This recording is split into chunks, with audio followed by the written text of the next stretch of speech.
National gun debate is coming on strong at the state capitol. A huge crowd today. We haven't seen crowds like these at the Capitol at a committee hearing in years. Only a fraction of the gun control opponents and backers who crowded into the state office building today could even fit into the hearing room. They created two overflow rooms where people could watch it on closed-circuit TV feed, but even those filled to capacity. Proposed legislation banning sales of military-style semi-automatic assault rifles brought passionate testimony for and against gun control once again at the Capitol Wednesday morning. The Public Safety Committee will come to order. We're hearing two bills today, House File 241 and 242 by Representative Hausman. Welcome to the committee, Representative Hausman. Thank you, Mr. Chair. Just given the events of the last few years, it's a time then for us as policymakers to look at that and ask questions and think about ideas and try to see if there's a way through. Are there issues that should be dealt with? After the 9/11 event, our country changed, and all of us gave up a little freedom.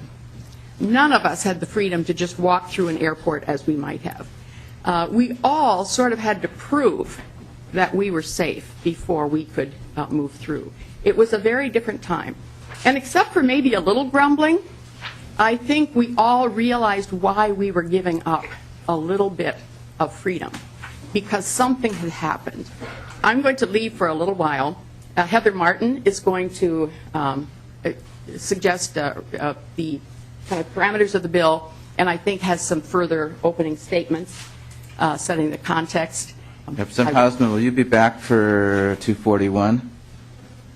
I believe 242? I believe this will be a relatively brief visit. Okay.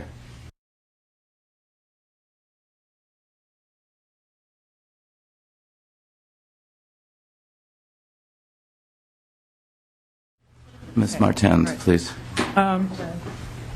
Good morning. Thank you for having me here today. My name is Heather Martens, and I am Executive Director of Protect Minnesota, working to end gun violence. I would like the committee to consider the reason that we're talking about this today, which is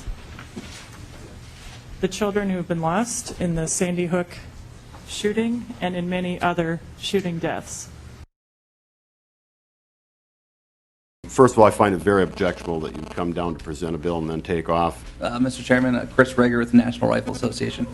So-called assault weapons have never been used in more than a small percentage of firearm-related violent crime. Police reports and felon surveys have found that assault weapons are used in only 1% to 2% of all violent crimes. The vast majority of firearms that gun control supporters call assault weapons are rifles, and there are 12 times as many murders with knives, blunt objects like hammers and clubs, and personal weapons like hands and feet than with any type of rifle. Mr. Strasner? No, Rob Dorr. Sorry, we had to adjust some things. Oh, Mr. Dorr. Yes. Welcome to the committee. Thank you. I'm a firearms instructor, DNR hunter safety instructor. All right. First, what I want to show here. By appearance, this would be a common hunting rifle, target shooting rifle. Now here is a rifle that, by reading lines 2.30 through 3.3, it has the ability to accept a detachable magazine. It's got a pistol grip. It's got a protruding grip. It's also got a folding or telescoping stock. This one in particular is telescoping, and it's got a shroud that extends over the barrel.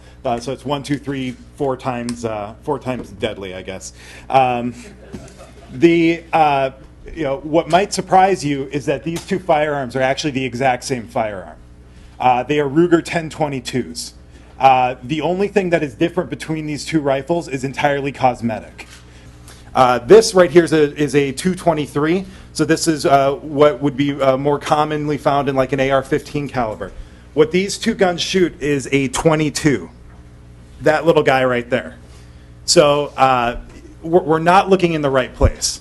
We're looking at cosmetics. We're looking at things that make guns easier to use for a wider variety of people for perfectly legitimate purposes, and we're not focusing on anything that makes these guns any more or less lethal. My name is Charles Rumberger. I spent about 9 years in 4-H. In the course of that, when I was 12 years old, I started shooting .22 in 4-H. We spent countless hours on the range with qualified instructors, and we would compete once a year. The gun that I used was from the 1960s, I believe. It was a semi-automatic gun. It didn't have a black stock. It wasn't folding, nothing special looking about it, just a plain gun that looked like it could have been used by Grandpa, and had a shell which really could not be lethal to anything larger than a squirrel or a rabbit. House File 241 would classify the gun that I shot at 12 years old for years in 4-H as an assault weapon.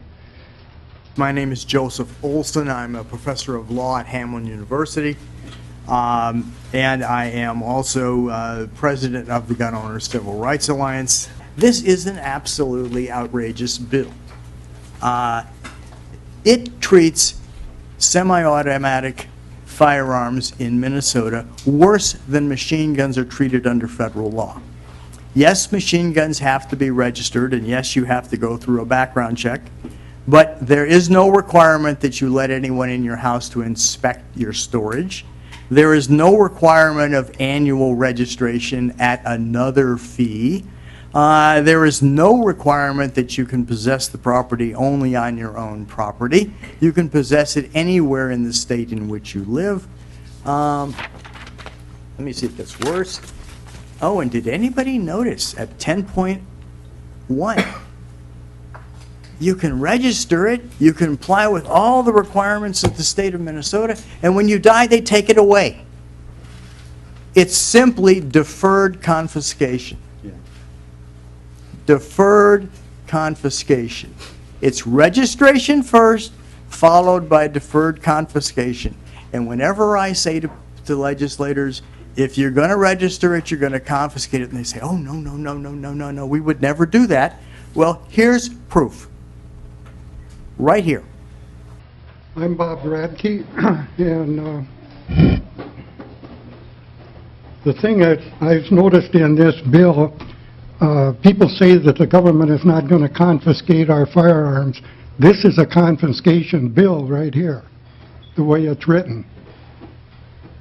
Because if you sign this on the 13th or the 1st of September, I cannot sell my gun to anybody.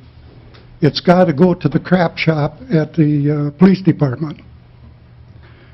If I keep this gun collection until I die, then my wife has got 120 days to take it down to the police station.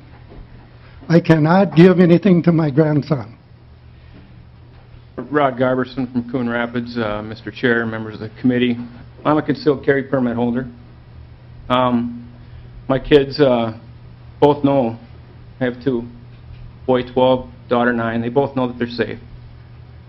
My daughter, when she was going to school after the Connecticut shooting, she said, Dad, I wish you were there.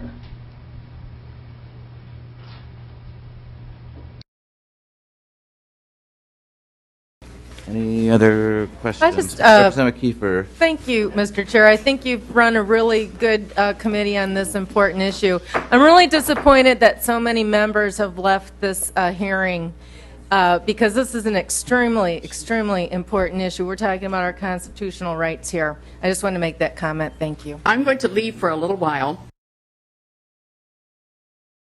3 days of hearings on proposed changes to Minnesota's gun laws are wrapping up at the Capitol. Tonight, a House committee looked at a bill that would put limits on ammunition magazines. Carol Evans Jay Olstead is live at the Capitol with more on the debate. Jay? Yeah, Julie, as you guys mentioned, this is the third and final day of hearings, and this hearing actually continues at this hour. Very emotional, no end in sight. Ms. Martin, so you're going to introduce this bill? Yes, I understand that Representative Hausman is delayed. I'm going to leave for a little while. So I will introduce the bill. Okay. My name is Heather Martens. I'm Executive Director at Protect Minnesota, working to end gun violence. High-capacity magazines have been implicated in and integral to an endless list of atrocities committed by professional criminals and unbalanced killers, even more with assault weapons. The availability of these high-capacity magazines to the public has caused countless deaths and injuries and threatens all of us. Representative Bowman. Okay. Thank you, Mr. Chair. I guess I'm not certain on who to address this to because the author's not here. Maybe someone can help me. I'm going to leave for a little while. Can you introduce your name? Did you give your name? Willow River, Minnesota. Okay, thank you. My testimony was intended to be directed at the author of these bills, but unfortunately that author is not here. I'm going to leave for a little while. Last year in Minnesota, 3 people were killed with rifles and 3 with shotguns. In comparison, there were 111 people killed by drunk drivings. There were 4 times the number of murders committed in this state by cutting weapons than rifles and shotguns combined. Yet, there is no proposed legislation for assault knives, assault whiskey, or a limit on how many beers you can have in your home. The legislation will not affect any of the criminals that committed 1,955 forcible rapes in Minnesota last year. The legislation will affect the ability of my wife, a law-abiding citizen of the state of Minnesota, to defend herself from those that wish to do her harm. A gun is a tool that puts my 100-pound wife on equal footing with a 250-pound rapist. Professor Olson, welcome back to the committee. Thank you very much. Let's talk about why would you need a high-capacity or a standard capacity magazine. There was a woman in Atlanta about 3 weeks ago. She had a daytime burglar, probably a rapist as well, chased her and her children through the house. They eventually got upstairs, got into a closet, climbed up into the crawl space in the ceiling. He came after her into the ceiling. She shot him 5 times. He fell down, decided 5 was enough. She had 1 bullet left. If he had decided to keep going up that ladder, he probably would have survived his wounds, which he did. He probably would have raped the woman and the 2 children and killed all of them. Self-defense is not a joke. Thank you. My name is Jeffrey Aarons. I'm a police officer from the city of Topeka, Minnesota. I have won awards in regional and national law enforcement shooting competitions. If anyone were able to make do with just 10 rounds in a magazine, it would be someone like me. But obviously, no one thinks it's a good idea to restrict the magazine capacity of law enforcement, as we are exempt from this bill. The criminals will not adhere to the law. We must be appropriately equipped to counter the threat posed by these criminals, and a 10-round magazine is not sufficient to do so. If I have a need for more than 10 rounds, then the citizens that I serve have that same need. The gun that I'm wearing right now on my hip has a 14-round clip and 1 in the pipe, and so I hope that doesn't make me a bad person. I just don't want to run out. And I don't think that police officers have any more right to defend their own lives, and I speak from one as a normal citizen. Representative Newberger. Basically what this bill says is that if you have a firearm that carries more than 7 rounds, and you're going to be a criminal. You're going to turn thousands of law-abiding citizens into criminals if you pass this thing. What I'm getting from this bill is the philosophy of this bill is that if you've got a 6-round revolver, that's all you need for personal protection. Well, is it? Well, if it's one-on-one, it's fine. Maybe. Depends on how well of a shot you are. What do you do if you're a mother and if there's a home invasion? What do you do when there are more than one attacker? What do you do when you are in your car or you are in your home and there's a gang that's coming after you? People smile and shake their heads no. Well, wait a minute. What happened post-Katrina? There was chaos. There was no law enforcement. There was no military. There was chaos in the streets. High-capacity magazines have a place in this. I don't call these assault weapons. I call them defense weapons. And law-abiding citizens who obey the law should not be denied their Second Amendment rights to have these. Good evening. Thank you, Mr. Chair. And Welcome to the members for committee. Please introduce yourself. Thank you. My name's Angela Sedlacek from Lakeville. As a mother of 4 children, I'm a military wife, I'm a mother. Personally, I would love to have as many guns and as many rounds as I possibly could in my home to defend my family. I'm by myself a lot, and so I have to defend my own home. Hello, my name is Kerry Hogan. I live in St. Paul. I was also sort of upset not to see Representative Hausman here. I'm going to leave for a little while. My name is Ray Woodledge. I'm from Duluth, Minnesota. I'm a 10-year active Army veteran with 2 combat tours in Iraq and Kosovo. I'm here today to address the issue of so-called high-capacity magazines. The increased lethality provided by high-capacity magazines comes from eliminating or postponing a 1/2-second magazine change during an intense, close-quarters firefight against a comparably armed opposing force. That half-second matters a whole lot when clearing a house in Iraq or defending your home from armed invaders, because the total time frame we're talking about is just a few seconds, 20 to 30 at the most. But mass shootings are measured in minutes, not seconds, unfortunately, and there is rarely a comparably armed opposing force. A single, unopposed aggressor in a target-rich environment is going to continue shooting until he is stopped or until he runs out of ammo. The half-second it takes to change a magazine would not have made any difference in these tragedies. If you could step away from the emotion of the discussion for 1 second, you will see that when police are several minutes away, a 1/2-second magazine change still only takes 1/2 second. My name is Stephen Zerwas. I'm a 23-year veteran peace officer, of which 13 of those years I've been a lead firearm instructor for our agency. I'm an 8-year veteran of the United States Army as a military police officer, and I'm a city councilman. The proposed firearm restrictions will not reduce violent crime, especially gun crime, in any way. To think that any governmental agency would be able to remove all of the millions of standard capacity magazines that are already in the system is preposterous. This simply will never happen. Therefore, the proposal would only put law-abiding citizens at risk. Criminals are rule breakers, and they're law violators. Criminals will always find a way to obtain standard capacity magazines through unlawful means, only to then use them against us. Michael Fiato, Bloomington. HF 241 as currently written is not an assault weapons ban, as it obviously redefines that ridiculously overused and propagandized phrase to include virtually every gun owned today in Minnesota. This is a ban on nearly every semi-automatic weapon in existence and will mark the effective end of the Second Amendment in the state of Minnesota for the law-abiding, and very arguably the beginning of a criminal free-for-all for which you will all be held responsible if you vote for this. The idea of having agents of the state also come into homes, inspecting the homes of law-abiding, as stated in 10.16.2 without due cause, is the quintessential calling card of authoritarianism. Thank you. My name's Alan Learness. I live in Lake Elmo.